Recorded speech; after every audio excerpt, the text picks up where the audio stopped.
భారతదేశంలో ప్రపంచ దేశాల్లో ఉన్న నా ప్రియ సహోదరి సహోదరులకు క్రీస్తునామంలో శుభాభివందనాలు. ఈరోజు ఒక విషయం చెప్పడానికి మీ ముందుకు నేను రావడం జరిగింది. మరి మతోన్మాదులు నానా కారణాలు పట్టుకొని నానా విధాలుగా ఒక్కొక్కడు ఒక్కొక్క టైపులో క్రైస్తవ్యం మీద ఇష్టం అనుసారంగా మాట్లాడడం, విరుచుకుపడడం, అబద్ధాలు చెప్పడం, మోసం చేయడం, ఇవన్నీ మనం చూస్తూనే ఉన్నాం.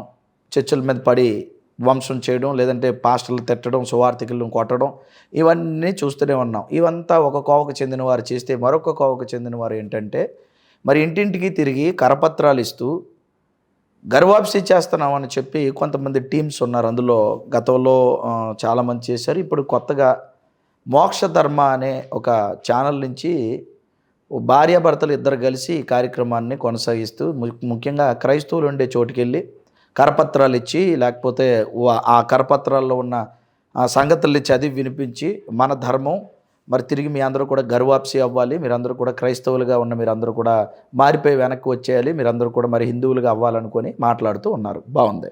మరి క్రైస్తవులు వెళ్ళి సువార్త చేస్తే తప్పు అన్నప్పుడు మరి ఇంటింటికి వెళ్ళి మీరు ఎలాగా వెళ్ళి కరపత్రాలు ఇచ్చి క్రైస్తవుల్ని మారండి అని మీరు ఎలా అడుగుతారు? ఇది మీకు తప్పు అని అనిపించలేదా? మోక్ష ధర్మ అండ్ కో అనిపించలేదా? అనిపించలేదు. ఎందుకంటే మీరు చేస్తున్న ఆ కార్యక్రమాలు వీరికి తప్పు అనిపించవు. ఎందుకంటే వీరు ఏం చేసినా బూతులు ఆడిన వారికి తప్పు కాదు, అబద్ధాలు ఆడినా తప్పు కాదు, క్రైస్తవులను ఇబ్బంది పెట్టిన తప్పు కాదు, క్రైస్తవులు అవమానించిన తప్పు కాదు, ఇష్టానుసారంగా మాట్లాడిన తప్పు కాదు. కేవలం అంటే కేవలం క్రైస్తవుల మీద ఏంటి నెపం మోపుతున్నారంటే సువార్త చేస్తే వీరందరూ కూడా మరి మతం మార్చేస్తున్నారు అని తప్పుడు మాటలు మాట్లాడుతూ, అసలు మతం ఎవడైనా బలవంతంగా ఎందుకు మారుతాడు? మతం బలవంతంగా మారవలసిన అవసరత ఎవరికి ఉంది? ఆలోచించండి. ఇప్పుడు నేను కూడా ఎక్స్ హిందూని, నేనేం బలవంతంగా నన్ను ఎవడు మతం మార్చలేదే. యేసుక్రీస్తు యొక్క గొప్పతనాన్ని, ఔన్నత్యాన్ని తెలుసుకొని, నేను బైబిల్ని ఎరిగి, బైబిల్లో ఉన్న సంగతులు తెలుసుకొని, బైబిల్ కంటే గొప్ప పుస్తకం లేదని, క్రీస్తు కంటే గొప్ప దేవుడు లేడని ఎరిగి నేను క్రైస్తవ్యంలో కొనసాగుతూ ఉన్నాను.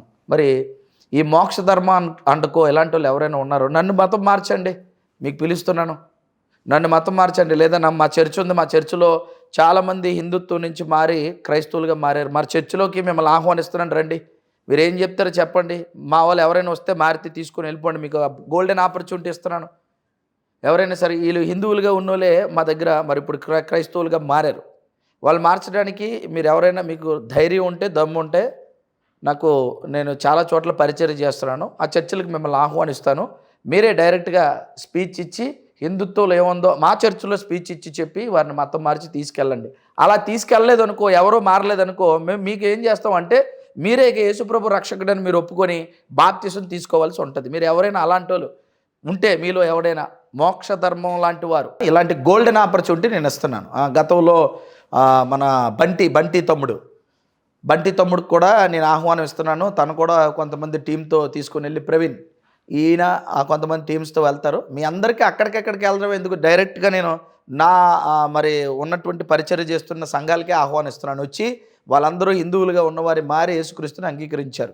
మరి మీరు వచ్చి వాళ్ళని మరలా గర్వాప్సి చేసి తీసుకెళ్ళిపోండి, మీకు నేను ఆపర్చునిటీ ఇస్తున్నాను. అలాగే మీరు ఎవరూ మారకుండా ఒకవేళ మీరు తిరిగి వెళ్ళే పరిస్థితి ఉండదు. ఒకవేళ ఎవరు మారలేదనుకో, మీ మాటలకి మేమే తీసుకెళ్ళి డైరెక్ట్గా మీకు బాప్తిసం ఇచ్చి మిమ్మల్ని ఏం చేస్తామంటే మీరు క్రీస్తుని అంగీకరించవలసి ఉంటుంది. దీనికి సిద్ధమేనా?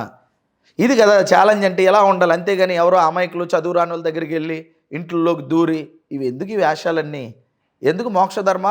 నీ భార్యతో కలిసి ఇలాంటి ఇన్ని వేషాలు ఎత్తున్నా, నీకు ధైర్యం ఉంటే నా ఫోన్ నెంబర్ ఉంది కింద, మీలాటోళ్ళు ఎవడున్నా ఢీ కొట్టాడు, నాలాటోని ఢీ కొడితే బాగుంటుంది. అంతేగాని అమాయకుల దగ్గరికి వెళ్ళి, ఏవి రాని వాళ్ళ దగ్గరికి వెళ్ళి కాదు కదా. నీకు నేనే ఆపర్చునిటీ ఇస్తున్నాను, వెల్కమ్, మీరు ఎవరైనా రావచ్చు. నా ఫోన్ చేస్తే మా చర్చిలో మాట్లాడడానికి మీకు అవకాశం. మీరు హిందుత్వం కోసం ఎంత గొప్పగా చెప్తారో, హిందూ ధర్మం కోసం, లేకపోతే సనాతన ధర్మం కోసం ఎంత గొప్పగా చెప్తారో చెప్పండి. ఒక్కడైనా రెస్పాండ్ అయ్యి అవును బాబు మన ధర్మం గొప్పదని వస్తే తీసుకెళ్ళిపోండి. ఒకవేళ రాలేదనుకో, ఎవరు రాలేదనుకో, తిరిగి మీరే ఎక్కడ ఉండిపోవాల్సి వస్తుంది. యేసుక్రీస్తు గొప్పవాడని చెప్పి క్రిస్టియానిటీలో ఉండిపోవాల్సి వస్తుంది. రెడీయా? రాగలరా? అంత ధైర్యం ఉందా మీకు ఎవరికైనాను? వీళ్ళ కార్యక్రమాల్లో చాలా ఉంటాయి. ఇందులో మరి వీళ్ళు కార్యక్రమాలు చేస్తున్నారంటే ఏంటి? చిన్నపిల్లలకి పాంప్లెట్లు ఇచ్చి, లేదా ముసలోళ్ళకి పాంప్లెట్ ఇచ్చి, ఏమంటే అక్కడెక్కడ తిరిగి ఊర్లో ఎవరు జనాలు లేని చోటుకి వెళ్ళి పాంప్లెట్ ఇచ్చి, మేము ధర్మాన్ని ఉద్ధరించేస్తున్నాం, మేము గర్వాప్సి చేసేస్తున్నాం అని చెప్పి ఏం చేస్తున్నారు తెలుసండి? ఇగో స్క్రీన్ మీద పెడతారని చూడండి. ఎలాగా పెట్రోల్కి కూడా డబ్బులు అడుక్కుంటున్నారు చూడండి. మా ఛార్జీలకి, మా పెట్రోల్కి అని చెప్తూ ఫోన్పే, గూగుల్ పే, ఇది వీళ్ళ వ్యాపారం. ఇది ఒరే మోక్షధర్మ ఎవడరా మోసం చేస్తారు మీరు? ఆ? ఇదా పెట్రోల్ కూడా డబ్బులు అడుక్కోవడం. అలా బంటిగాడి గతంలో తెలుసు కదా, బంటి తమ్ముడు ప్రవీణ్ అనుకోవడం, 5 రూపాయలైనా ఇవ్వండి, 10 రూపాయలైనా ఇవ్వండి, ఎంతో కొంత ఇవ్వండి అంటే ముష్టి అనమాట అడుక్కోవడం. ఈ అడుక్కోవడానికి యాసాలు ఎందుకు? ఏదో ధర్మం కోసం నిజంగా మరేదో పోటీ పడి ఏదో ప్రయాసపడి ఏదో గర్వాప్సి చేసేసినట్టు మాట్లాడుతున్నారు మీరు. చూడండి, చూశారు కదా ఎంత దారుణం, స్క్రీన్ మీద చూశారు. నేను మాట్లాడుతుంటూనే మీరు చూస్తూ ఉన్నారు. డీజిల్కి, పెట్రోల్కి, లేకపోతే ఆఖరికి వెళ్ళిన చోటకి తినడానికి ఇంత ఘోరంగా అసలు ముష్టోడు కూడా మీలాగా అడుక్కోవడం ఎంత దారుణమా? చే మరి ఇది మళ్ళీ మోక్షధర్మం అట, దీనికి ఒక మళ్ళీ వీళ్ళు గర్వాప్సి చేస్తారట. ఇంతకీ మీకే క్లారిటీ లేదు, మీకే ఒక స్థితి లేదు. మీ గ్రంథాలు ఎన్నో మీకు తెలుసా? మీ దేవుడు ఎవరో మీకు తెలుసా? అసలు హిందూ అంటే అర్థం ఏంటో తెలుసా? ఇన్ని ప్రశ్నలకి మీరు జవాబు చెప్పాల్సి ఉంటుంది. ఒకవేళ మీరు ఎవరినైనా గర్వాప్సి చేసి తీసుకొని వెళ్ళినా సరే ఇంతకీ వారు ఏ తెగకి చెందిన వారు అవుతారు? హిందుత్వంలో బోల్డ్ తెగలు ఉన్నాయి. హిందూ అంటే ఒకటి కాదు కదా, బోల్డ్ తెగలు ఉన్నాయి. హిందుత్వంలో దేనికి సంబంధించిన వాళ్ళు, హిందువుల్లో దేనికి సంబంధించిన వారు, సనాతన ధర్మంలో ఏ పుస్తకాలు వారు చదువుకోవాలి, ఏ దేవుడిని వారు ఆరాధించాలి, మరి అవన్నీ కూడా మీరు చెప్పాలి కదా వారికి. మీ దేవుడేటో మీకు తెలియదు, మీ గ్రంథాలేటో మీకు తెలియదు, మీరు మీ ఎంతకీ హిందూ అనే పేరుకి అర్థం ఏంటో మీకు తెలియదు, అది మీ పేరే కాదో కూడా తెలియదు. మీరు గర్వాప్సలు చేస్తారా? ఎవడని పక్కన నవ్వుతారు. మీకు నవ్వు వచ్చిందా ప్రేక్షకులారా? ఇది వీళ్ళ పరిస్థితి. ఇంకేంటంటే మొన్న ఒక కాన్ఫరెన్స్ జరిగింది ఢిల్లీలో. తన భార్య, ఈ మోక్షధర్మ అనే ఛానల్ నడుపుతున్న ఆయన, తన భార్య అక్కడికి వెళ్ళారట. ఒక విమానంలో వెళ్తున్నట్టుగా మరి కొన్ని ఫోటోలు అవి తీసుకోవడం జరిగింది. మరి వెళ్తూ అక్కడ ఏం జరిగిందంటే, ఆ కాన్ఫరెన్స్లో వీరికి అవకాశం ఇస్తాట. వీళ్ళట చాలామందిని గర్వాప్సి చేశారట. అక్కడ ఆ టీం అందరూ ఎందుకు కూడుకున్నారంట వీళ్ళే చెప్పారు. దేశవ్యాప్తంగా గర్వాప్సి చేస్తున్న వారు ఎంతమంది అయితే ఉన్నారో వాళ్ళందరూ కలిసి ఒక కాన్ఫరెన్స్ పెట్టుకున్నారట. ఎక్కడ? ఢిల్లీలో. ఈ ఢిల్లీకి వీరికి కూడా ఆహ్వానం వచ్చిందంటే వీరు కూడా వెళ్ళారట. అక్కడ అందరూ కూడా గర్వాప్సి చేసిన వారు కలుసుకున్నటువంటి సమావేశం అంట. ఎంజాయ్ చేయడానికి వెళ్ళాము అని అనుకుంటున్నారా? ఆగండి. దేశవ్యాప్తంగా ఎలా గర్భపసిలు చేయాలో అందరం ఒక దగ్గర హిందూ సమ్మేళనంలో కలిసాము. తెలంగాణ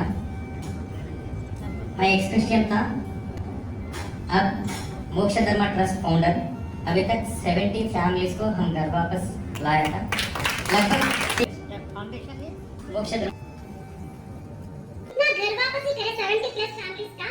कोई भी हमको जीसस है, हमको स्वर्ग मिलते, वैसा एक भी नहीं बोले। చూసారా, దేశవ్యాప్తంగా ఇక్కడికి ఎన్నో రాష్ట్రాల నుంచి గర్భపసి చేసేవారు వారి యొక్క ఎక్స్పీరియన్స్ అనేది షేర్ చేసుకున్నారు. అదే విధంగా మా ఎక్స్పీరియన్స్ కూడా ఇక్కడ షేర్ చేసుకున్నాము.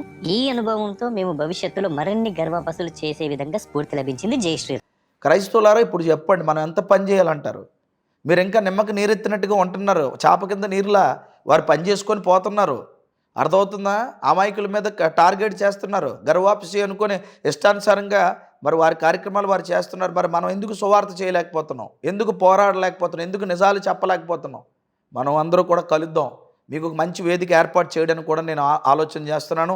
యవ్వనస్తులందరికీ ఒక బలమైనటువంటి ఒక కార్యం చేయాలి, అందరినీ ఒకటి చేయాలని, అలాగే క్రైస్తవ సమాజాన్ని అంతటిని కూడా డెనామినేషన్స్కి అతీతంగా చేయాలని జరుగుతున్న ఇలాంటి ఎవడైతే ఈ మోక్ష ధర్మ లాంటివాడో మరొకడో ధర్మం పేరట వచ్చి ఈ రాధా మనోహర్ లాంటివాడో, లేకపోతే ఈ కరుణాకర్ లాంటివాడో, లేకపోతే లల్లి పిత్తిగాడు లాంటివాళ్ళు చాలామంది ఉన్నారు. వీళ్ళందరూ కూడా మరి క్రైస్తవ్యాన్ని ఏదో ఇష్టానుసారంగా మరి మాట్లాడుతూ తోలాడుతూ ఉన్నప్పుడు మరి వీళ్ళందరినీ ఏం చేయాలంటారు చెప్పండి? వీళ్ళందరినీ గర్వాప్సి కోసం అంటే ఒక కాన్ఫరెన్స్కి వీరు వెళ్ళారట. అంటే ఎంత పెద్ద కుట్ర చేస్తున్నారు?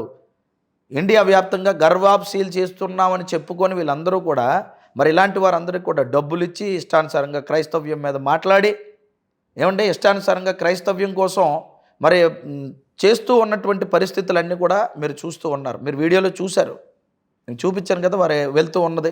మరి మనం ఏం చేయాలి? మరి మనం ఏం చేయాలి చెప్పండి? మీరు మనం చేయవలసిన పనులు చాలా ఉన్నాయి. దయతో జాగరూకులు కండి, మేల్కోండి, ఆలోచించండి. క్రైస్తవ్యమా? మన సువార్తలు అడ్డి వీళ్ళందరూ గర్వాప్సి అన్నప్పుడు మరి మనం ఎందుకు సువార్త చేయకుండా ఊరుకోవాలి? ఏం చేస్తారు వీళ్ళు? భారతదేశంలో సువార్త మన జన్మ హక్కు, ప్రతి ఒక్కడికి దేవుడిచ్చిన వరం. సువార్త చేయవలసిన అవసరం ఉంది. ఎలాంటి వాళ్ళందరినీ తిప్పికొట్టవలసిన అవసరం ఉంది. మీరు నేర్చుకోవాలి. ఇంకా ఈ మోక్ష ధర్మం ఏదైతే వచ్చి మా ధర్మం అంటున్నారో ఆ ధర్మాన్ని ప్రశ్నించాలి. ఇప్పుడు ఏంటి మీ ధర్మం? హిందూ అంటే అర్థం ఏంటి అడగాలి. మీరు క్రైస్తవ సమాజం అడగాలి. హిందూ అంటే అర్థం ఏంటి? మీ దేవుడు, ఇంతకీ మీ దేవుడు ఎవరు? ఇంతమంది దేవుళ్ళు అంటారు, ఇంతకీ మీ దేవుడు ఎవరు? మీ గ్రంథాలు ఏంటి? ప్రామాణిక గ్రంథాలు. మీ సనాతనం అంటే ఏంటి? అసలు ఈ డొల్లతనాలన్నీ కూడా బయటకు తీసుకొస్తున్నాం. నేను, అనిల్ గారు, జాన్ కోయ్య గారు వీడియోలు చేస్తూనే ఉన్నాం. మరి నిన్నటి నుంచి మేము మరి అందులో ఉన్న ఆ సనాతన ధర్మంలో ఉన్న విషయాలు బయటికి తీసుకొద్దామని భగవద్గీత క్లాసెస్ పెట్టాం. కొంతమంది బైబిల్ క్లాసెస్ అట, ఎవరో ఈ మతోన్మాదులు కలిసి బైబిల్ వక్రీకరించడానికి బైబిల్ క్లాసులు పెడితే మేము భగవద్గీత క్లాసులు పెట్టాం. ఒక్కొక్కటి బయటికి తీసుకొస్తాం. వీళ్ళందరికీ కూడా, ఇలాంటి వాళ్ళందరికీ బుద్ధి చెప్పకపోతే క్రైస్తవ్యాన్ని ఇష్టానుసారంగా మాట్లాడుతూ క్రైస్తవుల మీద ఇలాగే తిరగబడుతూ, మరి గర్వాప్సులని ఎవడైతే నోరెత్తుతాడో వచ్చి క్రీస్తు గురించి తప్పుగా మాట్లాడుతాడో వాడికి ఖచ్చితంగా ప్రశ్నలతో మూతి మీద వాత పెట్టాలి. ఇది ఈ కార్యక్రమాన్ని మేము ఇంకా ముందుకు తీసుకొని వస్తూనే ఉంటాము. దాని గురించి ఆలోచించండి. ఇక భవిష్యత్ కార్యాచరణలో ప్రజల మధ్య కూడా నేను వచ్చి, ముఖ్యంగా మన హైందవ సోదరుల్లో అవేర్నెస్ తీసుకొచ్చి క్రైస్తవ్యాన్ని ఎంత డిగ్రేడ్ చేయాలని చూస్తున్న వారు ఎవరైతే ఉన్నారో వారు చేస్తుంది తప్పని ముఖ్యంగా హైందవ సోదరులకే తెలియజేయాలి. హైందవ సోదరులతోనే మాట్లాడాలి ఎక్కువగా మనం. ఎందుకు ఈ యొక్క సనాతన ధర్మం యొక్క సంగతులు, స్థితిగతులు, లేకపోతే వారి దేవుళ్ళు, వారి గ్రంథాల సంగతులన్నీ వారికి చెప్పాలి. పాపం వారికి తెలియదండి. అలా చెప్తే ఖచ్చితంగా నిజమేంటో వారు ఎరుగుతారు. అలా చెప్పవలసిన అవసరం ఉంది. దానికోసం ఒక కార్యాచరణ చేయాలని నేను ఆశపడుతూ, క్రిస్టియన్ డెనామినేషన్స్ అన్నీ ఒక్కటి చేసి, ముఖ్యంగా క్రైస్తవ యూత్ని నేను తొందరలో ఒక మంచి కార్యక్రమం చేసి మీ అందరికీ పిలుపు ఇవ్వబోతున్నాను. సిద్ధపడండి. ఖచ్చితంగా ఒక్కటవుదాం. ఇలాంటి వారిని తరిమి కొడదాం. క్రైస్తవ్యాన్ని నిలబెడదాం. మన దేశ ఖ్యాతిని ప్రపంచంలో గర్వంగా చెప్పుకుందాం. భారత క్రైస్తవులుగా మనం తలెత్తుకొని ఈ గడ్డ మీద బతుకుదాం. దేవుడు మీ అందరినీ దీవించిన గాక. మరొక అంశంతో కలుసుకుందాం. Thank you all. God bless you.